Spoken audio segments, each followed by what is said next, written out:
So one of the features the IONIQ9 has, which is the same with the Santa Fe, the IONIQ5 and the IONIQ6, it has a handy self-park mode, handy for tight garages, handy for underground car parks. If that space is a bit too close that you're going to damage your door, very simply you activate the car by pressing and holding the ignition button. You can see inside on the dash, it's lit up. We're going to drive it forward.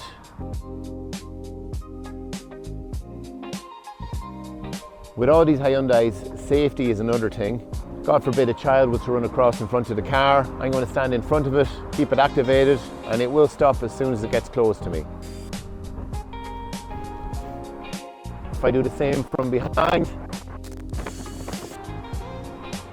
and it stops. That's due to the safety systems that it has cross traffic alert on the front and on the back of the car. If a child, bike, or an intrusion gets in front of her in the back of the car will stop. Safety protocols will kick in and it'll come to a full halt.